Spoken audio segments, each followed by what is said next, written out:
¿Qué es la violencia? Y me imagino que ustedes han escuchado mucho sobre qué es la violencia. Sin embargo, me gustaría postular y definir claramente qué es la violencia, porque muchos estamos entrando en una situación de crisis frente a las situaciones que creemos que la violencia es cualquier acción, y no. La violencia no es cualquier acción, ni cualquier conducta. La violencia tiene una arquitectura, tiene una función, busca una ganancia. No se ejerce violencia por ejercer violencia, es que se va en busca de violencia. Entonces, según la Organización de la Mundial de la Salud, establece que violencia es el uso intencional de la fuerza o el poder físico, amenaza en contra de otras personas que pudieran causar algún tipo de daño físico, psicológico, emocional o sexual. Mayormente esto es una definición global de lo que sería la violencia. En cambio, yo diseñé en base a mi experiencia trabajando tanto con mujeres que así habían vivido o han vivido violencia, como hombres que han ejercido violencia, esta definición. La violencia o agresión es cualquier acción, conducta o comportamiento que violente los derechos de otras personas o grupos, pudiendo o no ocasionar algún tipo de daño, con la intención de someter y mantener el control. Con la intención. Hay una intención de conseguir algo, hay una intención de mantener algo, hay una intención.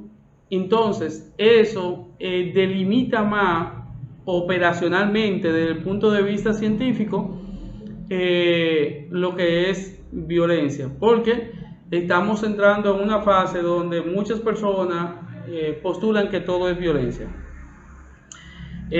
Definición de violencia en base a quién sufre la violencia. Tenemos la violencia de género, que es la violencia contra la mujer.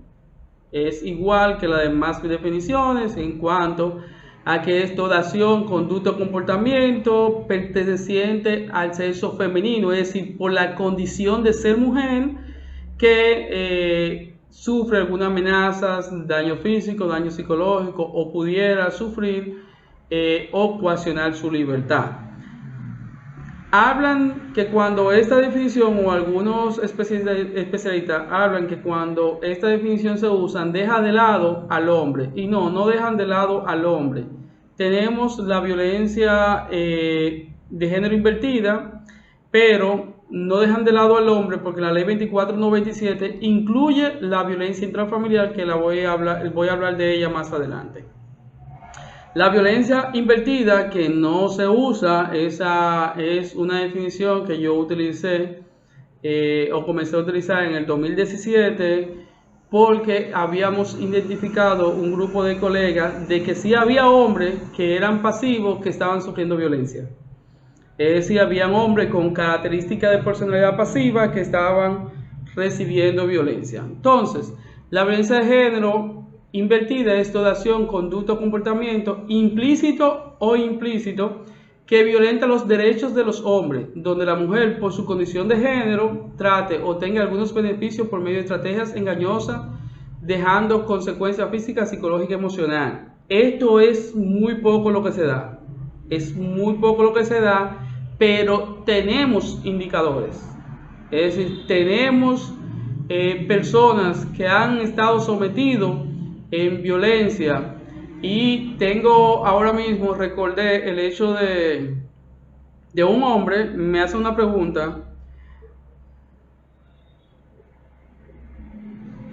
¿por qué razón la mujer permanece sufriendo violencia? Muchas veces, y ustedes lo van a ver más adelante, que lo voy a explicar, y ya lo expliqué, una es la disfunción aprendida, otra la desesperanza, que son condiciones que se da a través del tiempo. Imaginemos una niña que es criada por un padre abusivo, donde este la agrede, sale con los chicos, sale con unos amigos, no hace la tarea y la agrede, y la palabra después de la agresión es: lo hago porque yo te amo. lo hago porque yo te cuido o lo hago porque yo te quiero y me preocupo por ti.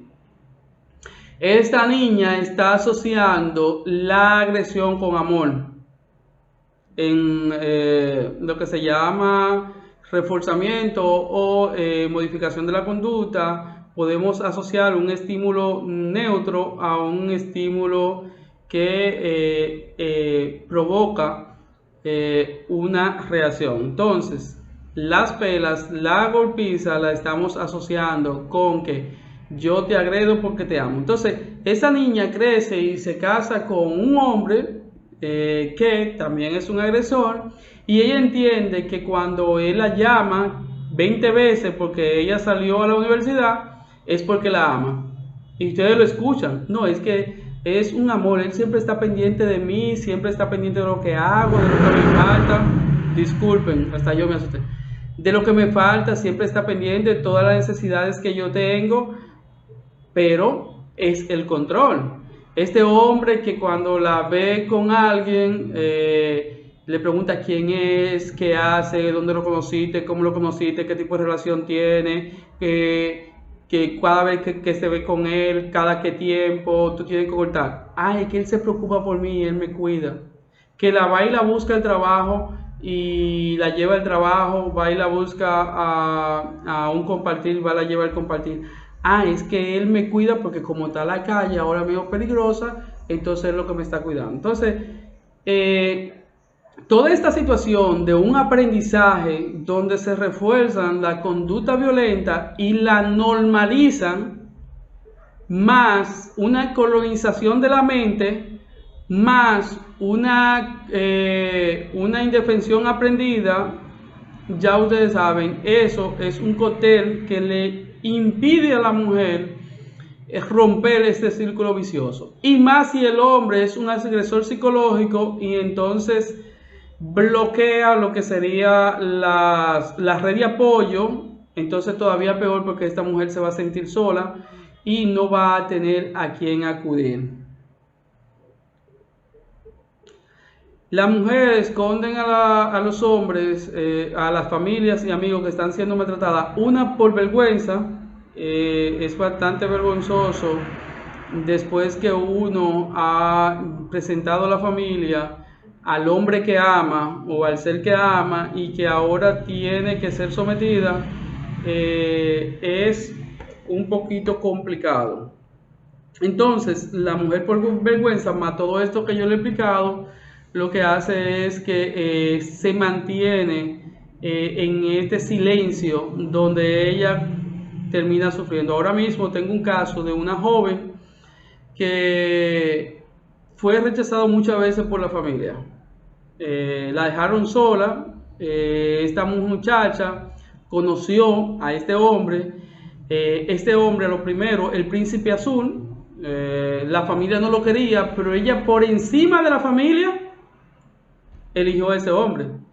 Y le decían, ese hombre no me gusta, ese hombre tiene ciertas características, ese hombre. Entonces, él la apoyó, pero si lo dejaba, la familia no iba a tener el apoyo de la familia porque la familia nunca la ha apoyado. Entonces, ella se decidió quedar con este hombre. Pero entonces ahora, confirmarle a la familia que ellos estaban...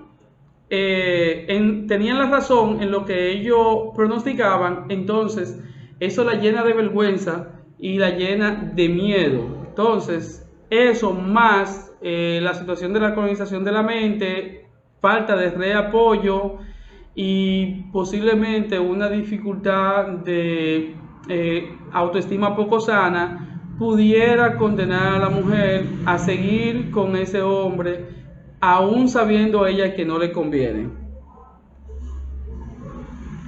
Los hombres sí la denuncian lo que saben del tema. Lo que no la denuncian es por ignorancia del tema y porque también ustedes saben que estamos en una sociedad machista y patriarcal donde entendemos, algunos hombres que no están educados en este tema, que el aceptar que una pareja me agreda o me violente es aceptar que soy poco hombre. Y al principio habían hombres que iban a denunciar o iban a reportar a su pareja, y lo que hacían los militares o la persona que iba a recibir la denuncia era que se burlaban y le decían poco hombre, mujercita. Entonces ya eso era humillante. Hay otros hombres, esta misma pregunta se le han hecho a hombres que entienden que reciben violencia, y hay otros hombres que entienden que sí pueden denunciar, pero no lo hacen por miedo. Y ustedes saben que la violencia es retroactiva, es decir, yo me casé con una pareja, yo la sometía, yo la violentaba psicológica y emocionalmente. Nunca la llegué a agredir físicamente, pero sí psicológica y emocionalmente. Cuando yo voy a denunciar como hombre, porque ella sí me está agrediendo físicamente, la psicóloga forense hace una evaluación desde el momento que convivieron, el momento que empezaron la relación, retrospectivamente, y si el hombre ha sometido a la mujer, entonces el hombre termina también pagando algún tipo de penalidad, como ir a tomar terapia al centro conductual para hombres. Entonces, muchas personas expresan tener miedo, o muchos hombres expresan tener miedo a denunciar a su pareja porque mayormente tienen miedo a caer preso. Pero le voy a mostrar que la ley 2497 también protege al hombre tanto como a la mujer. Con relación a esta definición, para justificar o para dar base a por qué yo uso esta definición, yo recuerdo de un caso de un muchacho el que conoció una muchacha por medio a un primo, le presentó a la muchacha en una fiesta. Al otro día ellos tuvieron una segunda cita, pues tuvieron intimidad. La muchacha le gustó el muchacho, pero a él no le gustó. Entonces ella comenzó a acosarlo continuamente, comenzó a perseguirlo.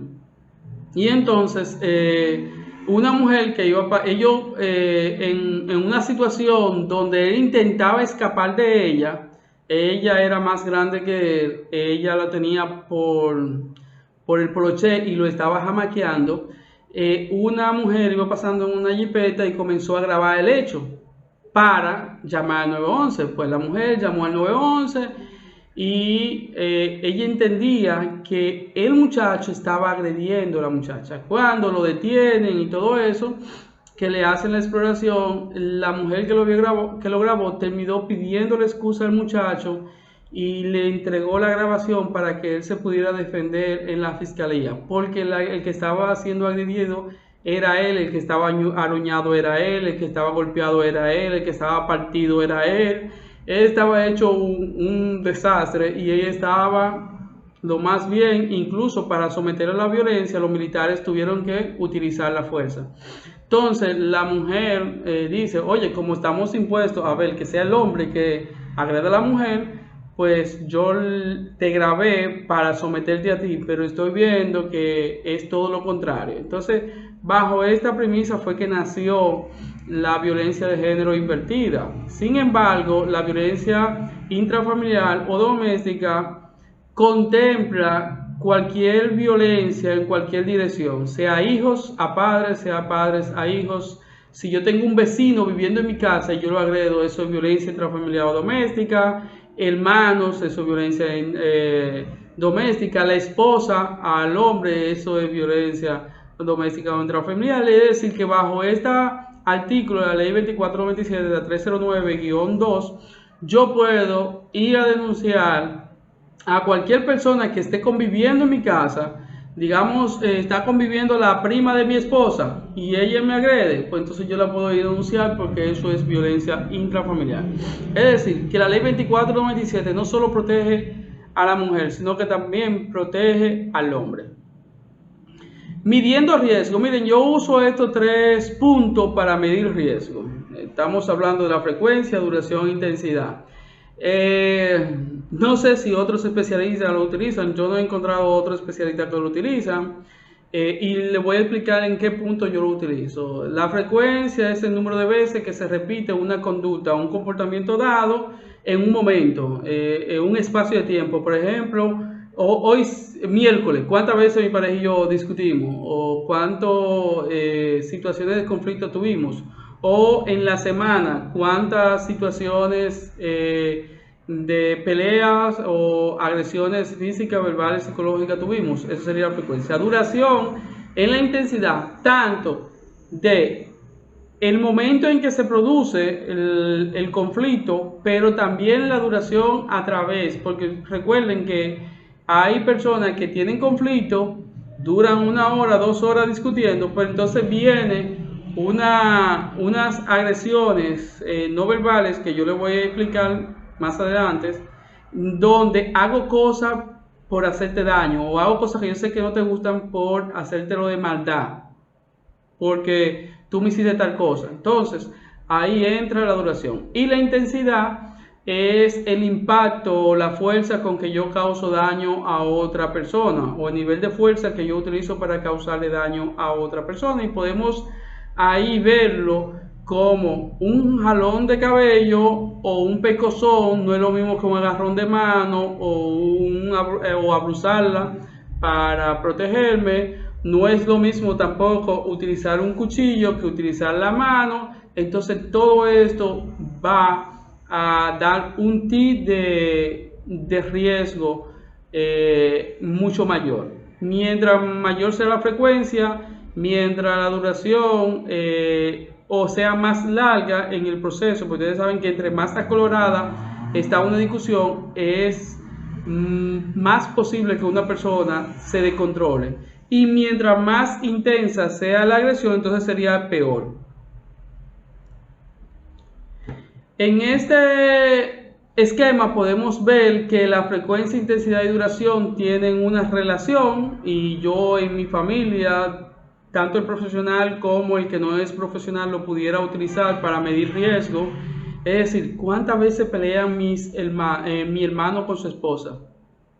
Es decir, la frecuencia de veces toda la semana, diario, interdiario. Yo tenía un usuario que me decía, oye Martín, interdiario mi hermano pelea con su esposa. Ya yo no sé qué hacer, porque yo aprendí aquí que agredir a la pareja es problemático, pero yo por más que hablo con él no lo entiende. Entonces, la frecuencia me va a decir a mí si esta relación tiene un alto nivel de que uno de los dos salga mal herido. En este caso, la mujer, que es la que está sufriendo la violencia. Es relacional. Donde hay frecuencia hay intensidad, donde hay intensidad hay duración. No siempre es en el mismo nivel. Puede ser que haya mucha frecuencia con baja intensidad y duración baja.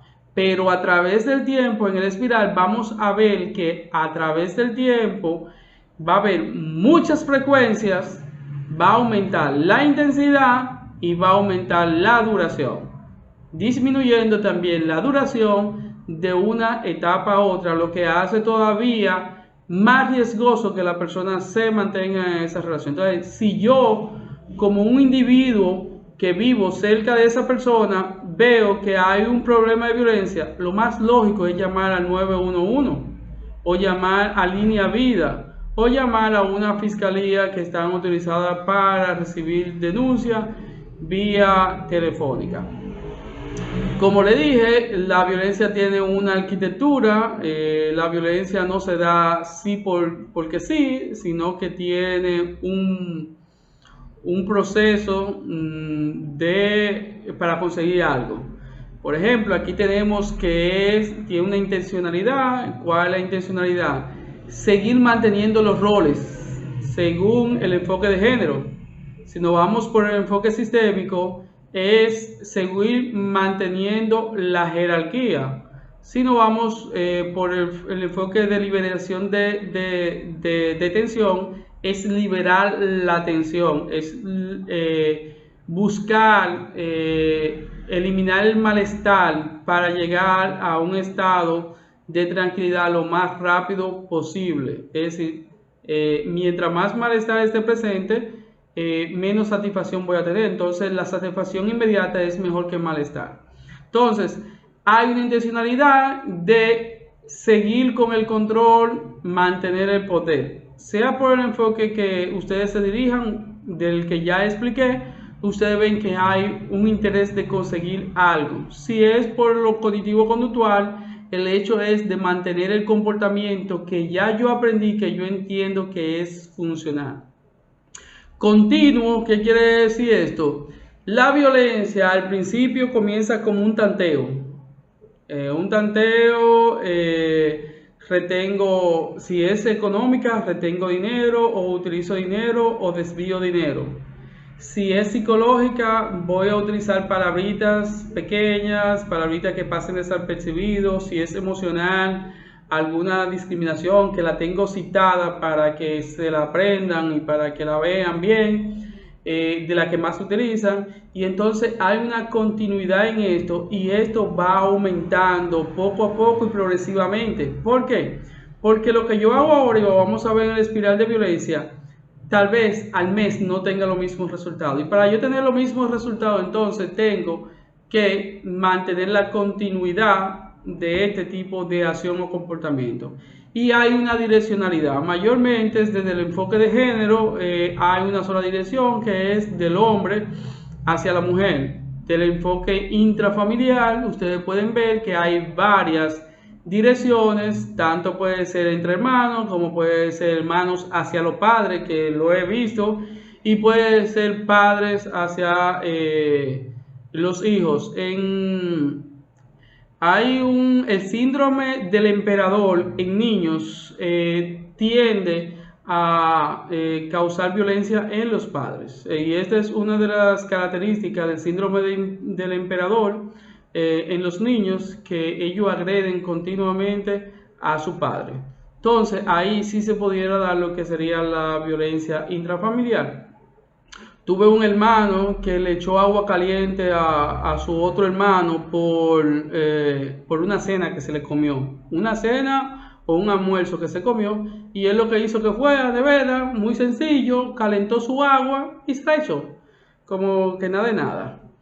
Tenemos el círculo de la violencia para explicar la rumiación, vamos a decir, o cómo se mantiene la violencia a través del tiempo. Este círculo de la violencia fue diseñada por la psicóloga Leonore Walker.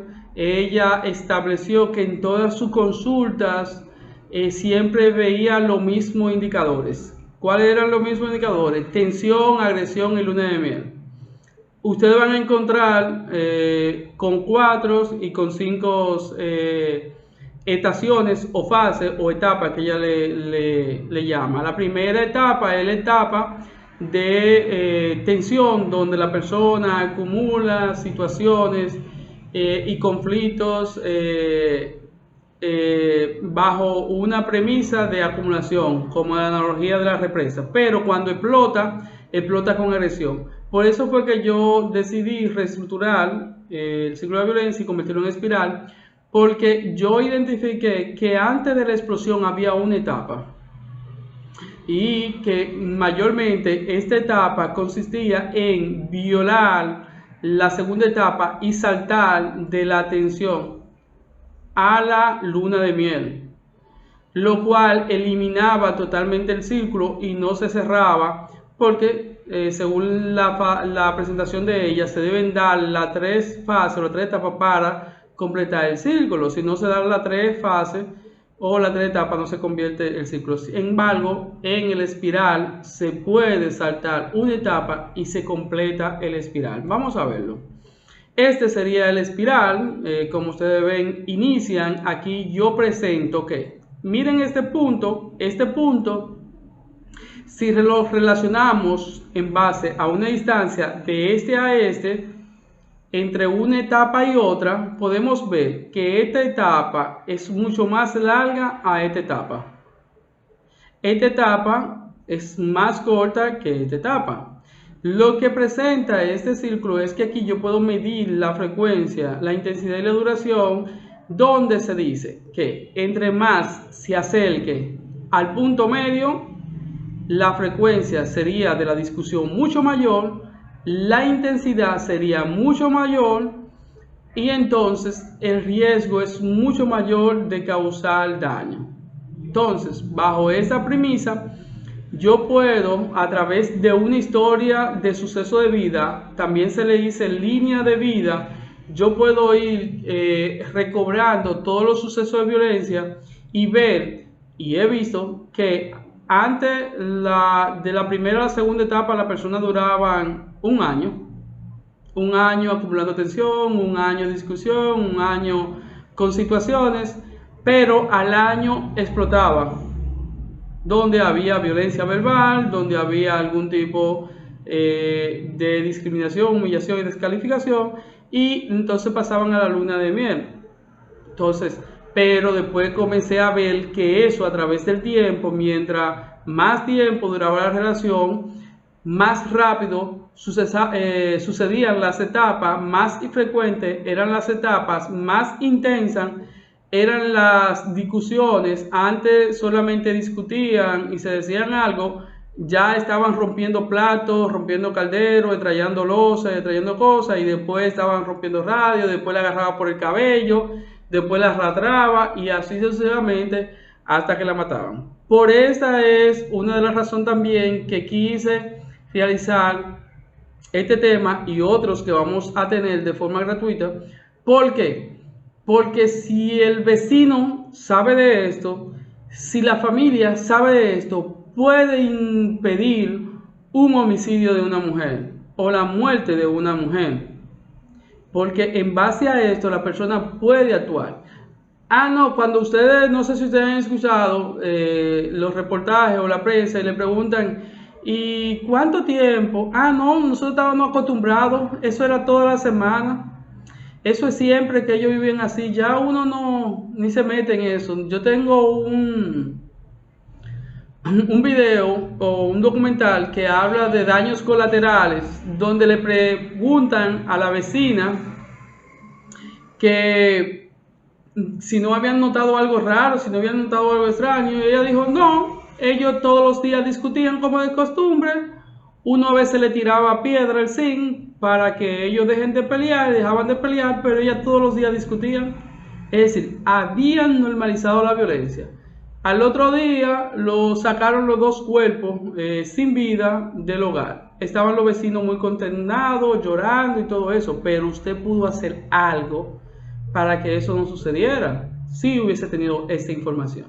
Por eso es lo importante de que todo el que esté aquí podamos nutrirnos. Tenemos la fase 1, que es acumulación de tensión. Son problemas sencillos: deuda, tensión en el trabajo, estrés, dificultad para manejar emociones, dificultad para solucionar problemas, deuda acumulativa, que el carro se daña, que la mujer me está pidiendo para el salón, que un niño está enfermo, que hay que pagar una deuda, que los cobradores me están llamando, que mi jefe me dijo que me iba a despedir si seguía llegando tarde, y todo eso se va acumulando. Eso puede durar 1 año, 2 años, 3 años, y con el tiempo, con la frecuencia, la intensidad y la duración, entonces va a comenzar a disminuir entre un proceso a otro. Entonces, acumulación de tensiones, esto puede repetirse por largo periodo de tiempo, pasando de la fase 2 a otra fase, que es la 6. Yo tengo 7 fases. Eso se me había olvidado decirles, yo tengo 7 fases, no 3. Hay otros autores que tienen 4. Entonces, la fase 1 puede pasar a la luna de miel. Es decir, discutimos, no resolvemos el conflicto, pero en la noche ella me tiró un pie, yo me di la vuelta y quedé con la boca de ella, nos besamos, hicimos el amor y ya el otro día feliz y contento todo. Estamos de luna de miel. O tuvimos una discusión, yo tenía 3 meses que no le llevaba un helado, le llevé un helado, se lo dejé en la nevera. El helado que me gusta, ella se acordó de cómo salíamos, de las cosas que yo le regalaba. Poco a poco nos fuimos buscando helado, ya. Pero ¿qué pasa? La raíz está ahí. Eso es como cuando chapeamos un solar, le quitamos la mata por arriba con el machete, pero la raíz la dejamos. A los pocos días va a brotar. Tenemos eso también, cuando va cortando, comienza a pasar por la fase 6, fase 7, vuelve, fase 1, fase 6, fase 7, vuelve, y entonces ahí entra la fase 2. Y ahí es donde entra más riesgo con relación a la fase. Tenemos la fase 2, que es la explosión, acumulación de tensión, discusiones más fuertes, más acaloradas, donde sí comenzamos a ver violencia física, violencia emocional o violencia psicológica. Perdón, la violencia física no la comenzamos a ver en principio. Violencia emocional, violencia psicológica, verbal o no verbal. Yo le digo las 3 hermanas. ¿Por qué? Porque hasta ahora no he logrado totalmente separarla una de otra. Cuando la persona hace una discriminación, utiliza un enfoque, una palabra peyorativa en contra de otra persona, está agrediendo verbalmente, pero le está agrediendo psicológicamente, pero le está agrediendo emocionalmente. Entonces, yo siempre he dicho, cuando usted agrede verbalmente, usted está agrediendo psicológica y emocionalmente. Como usted agrede psicológicamente, es por ende que usted está utilizando la vía de comunicación, pues entonces está agrediendo verbalmente. Entonces yo le digo las 3 hermanas y lo van a ver más adelante. Entonces, aquí se dan estas discusiones fuertes, acoloradas.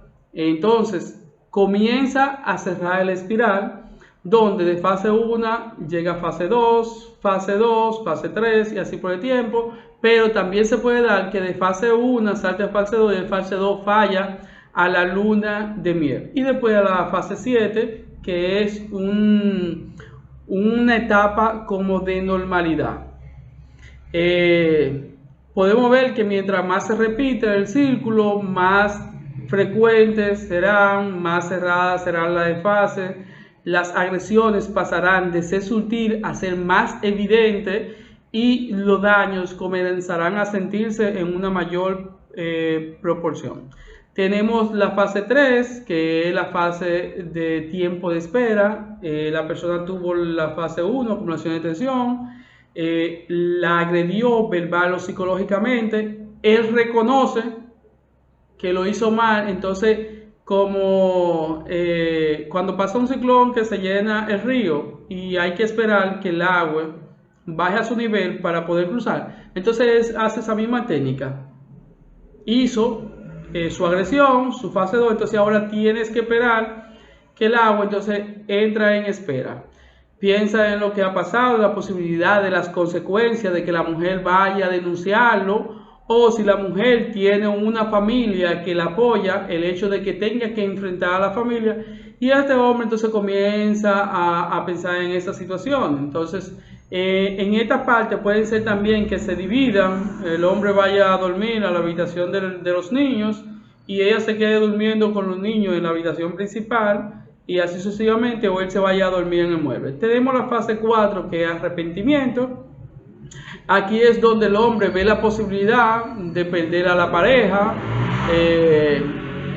donde la mujer, si tiene red de apoyo, tiene que enfrentar, pide disculpas, pide perdón a la familia porque no quiere perderla. Muchas veces en esta fase ya la mujer se ha ido de la casa, ya la familia tiene cierta información de lo que está pasando, pero no tiene toda la información de lo que está pasando, lo que involucra que todavía la familia no se ha involucrado de lleno, y es uno de los errores que más se da. Reconciliación es ahí donde el hombre lo que no hacía en más de un año lo comienza a hacer.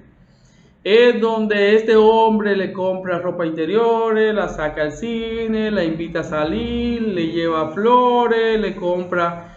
Yo conocí a una persona que le amuebló la casa entera. Él decía, él tenía más de 2 años que no compraba nada.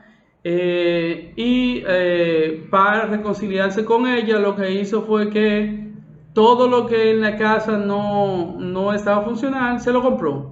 Lo habían liquidado en ese momento y tomó parte de esa liquidación, le compró cama, le compró estufa, le compró nevera, le compró juegos de muebles, juegos de cocina, todo le compró. ¿Para qué? Para lograr la reconciliación. Ayuda casi en todo en la casa, limpia, lava, cuida a los niños, llega temprano, no se va a beber con los amigos, si se va a beber con los amigos se la lleva a ella, le abre el teléfono, es decir, ya el teléfono no tiene clave, ustedes saben que ha borrado todas las mensajerías y todos los contactos. Entonces este hombre es el perfecto hombre que toda mujer necesita en ese momento. Ella dice que es un amor que ella no había conocido, que ahora sí cambió de verdad, que ahora sí lo quiere, que ella siente que ese hombre es el que ella quería. Tenemos la etapa 6, que es la luna de miel, cosas que antes no le gustaba, ahora la acepta, es decir, de que ella salga con las amigas, de que ella comparta con los amigos, de que ella se quede, fue después que salga del trabajo con los amigos, ya él lo comienza a ver como normal. El hecho de ella salir para que él, o que él se tenga que dar con los niños para él salir, ya ella lo ve extremadamente normal, le gusta, lo cual lo ve como algo bueno. Este hombre es un hombre que cualquier mujer desearía. Van a un resort, se van de gira, van a playa, van a restaurante, no salen de un amorío y de un romance entre ellos dos, tienen relaciones más seguido, es decir, todo cambia. Se interesa por los proyectos de ella, si ella quiere estudiar, le dice busca los papeles, inscríbete en la universidad, comienza con los pagos de la universidad y todo, porque él sabe que él está en prueba. En la luna de miel es como una fase de prueba donde él quiere asegurarse de que ella ya no lo va a dejar, pero también quiere asegurarse de que ella no lo va a denunciar. Entonces ahí entra a la fase 7, aparente calma. Ya él, todo lo que hacía en la luna de miel y todo lo que hacía en la fase 5 deja de hacerlo. Ya no hay regalo, ya no hay salida porque el dinero se acabó, ya no hay discusiones, claro está, hay un buen convivir, hay una buena relación, y él comienza de nuevo con el hecho de, oye, esas amigas, esos cosas, pero más suave, más ligero. Entonces no se ha resuelto nada. ¿Por qué? Porque entra de nuevo a la fase 1, que es acumulación de tensión. Entonces vamos a ver cómo lo vemos en el espiral. En el espiral lo vemos de la siguiente forma. Fase 1, fase 2, fase 3, fase 4, fase 5, fase 6, fase 7. Se cierra la fase, ¿verdad? Al cerrarse la fase, estamos aquí, este tiempo se da, pero para llegar a la fase 1 tiene que haber un recorrido donde ya no se da, como le había explicado, ni la fase 6 ni la fase 5. Tampoco se da las demás fases porque aquí está todo en aparente calma. Todo estamos bien, nada nos molesta, estamos felices, brincando y nada por el estilo. Pero entonces inicia la fase 1 de nuevo. Como ustedes ven, ya el tiempo de periodo, por ejemplo, ustedes saben que la fase 2 estaba aquí. Entonces, si medimos de aquí a aquí, la distancia es mucho más larga que de aquí a aquí, como le había explicado en la diapositiva anterior. Entonces, ¿qué hace? Que la frecuencia de la discusión comience a aumentar. Pero también la duración que se duraba para una discusión comience a disminuir. Puede ser que se mantenga la intensidad, pero puede ser que a medida que vaya aumentando la frecuencia, la intensidad y la duración de la discusión, en vez de durar 15 minutos discutiendo, ahora duren una hora discutiendo. Y ahí comienza a crearse la segunda espiral. El segundo espiral vuelve y termina. Como ustedes pueden ver, cuando termina, entra en la aparente calma de la normalidad de lo que es una relación funcional, pero vuelve y aparece la fase 1. Cuando aparece la fase 1, ya la distancia o el tiempo, que puede ser antes de 3 meses, ahora discutimos mensual, ya se haya cortado, o ahora discutimos semanal. Por ende, la frecuencia, la duración y la intensidad cada vez es mucho más mayor, el cual implica que al final termine en un hecho lamentable que pudiera ser la muerte. Como ustedes pueden ver, con estos conocimientos, tanto lo que son clínicos, como lo que son organizacional, como lo que son escolar y como es el público general, con este aprendizaje ustedes pueden impedir cualquier hecho lamentable. Con esta en este proceso. Ustedes le explican a una persona y si la persona tiene un nivel de comprensión normal, normal alto o normal bajo, esta persona debe ir comenzando a concientizarse. Más las definiciones de la violencia, que a veces la persona ignora que está cometiendo violencia porque no reconoce lo que es la violencia. ¿Cómo se interviene efectivamente en una situación de agresión o violencia? Eso es un taller que vamos a dar de eso, donde va a haber ejercicio para darle respuesta a esa pregunta.